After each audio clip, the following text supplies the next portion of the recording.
This is my custom build of the ZOHD drift with the Byte digital system put into it. It's under 250 grams, so you don't have to register it. And it flies pretty well for an ultralight glider plane. You can see I've got a full-blown antenna on there too. There's some weight I could have saved in this build. It's got auto launch, which is really great for taking off in tight places or for new people that fly. And I've got a full F7 Maytag F722 mini flight controller in here. You can do some aerobatics with it. Not recommended. If you go a little too fast with it, you can't pull out of a dive, and you actually have to slow down before the control surfaces have enough authority to right the plane. I mounted the VTX underneath the hatch.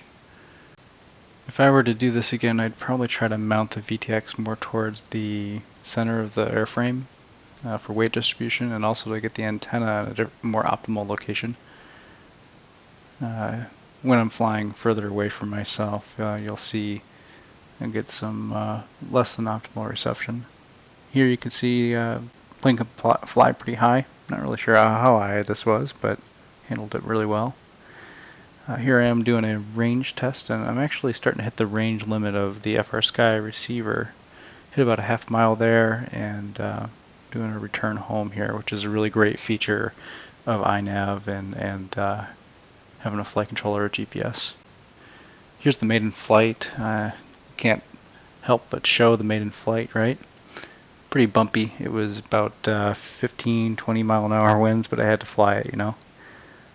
This is the field that I also did the lens mod video at, so you can get a comparison there. This is the baby Ratel lens, so definitely an improvement over the stock plastic lens on the Runcam HD. But in lower light, I think the full M12 full-size Ratel lens does a much better job. Still, I mean, 250 grams, it just looks really great in the goggles and flies very, very well. It's a different kind of flying experience than a drone. You're going so slow and kind of just gliding all over the place, using something like 10 to 30% throttle. You really only use full throttle if you're trying to climb out on the launch or trying to avoid an obstacle. And a lot of times you can get up, get some altitude, find a thermal, and just kind of circle around, and you can stay up in the air for a long time. Check this out. There's some birds here that took off, and I can just kind of follow after them. Yeah, this is a bit better than analog. A bit better than flying analog here. Just a good time. Definitely a fun little plane to have around. Things silent. No, you can't tell it's even there unless it's right over top of you, and you can't tell at all if it's there. If the motor's not spinning, it's silent. It's a glider. So yeah, just kind of end this out with most recent flight I did here after I did some tuning on the PID, make it a little less jumpy. By the way, if you have any recommendations for a PID tune on this ZOHD drift in a lightweight configuration like I've got here, I'd love to apply those settings so that this is a little bit more smooth.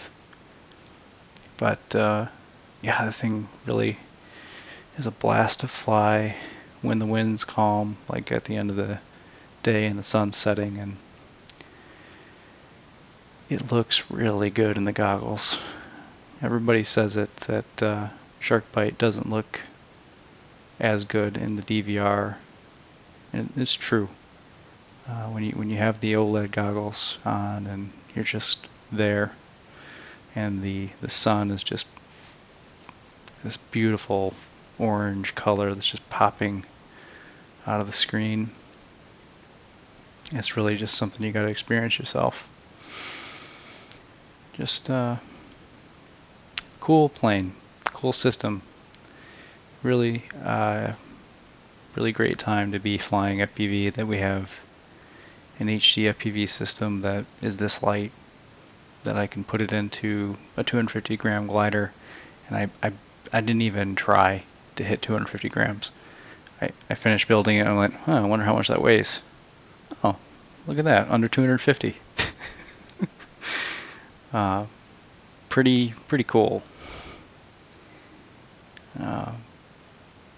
Go ahead and build one. I'll have links in the description for what parts I used. At this point, the INAV team and then the person or team responsible for doing the MSP DisplayPort pull request to allow Byte to use full canvas mode in INAV, that is still not ready to be merged in yet. There's several issues that need to be resolved, and I would try to do it myself, but I don't have a good way to debug the build. So we'll just have to see what happens there. I did have some issues. Let's see, if I turn the Byte off, the flight controller would crash. What else?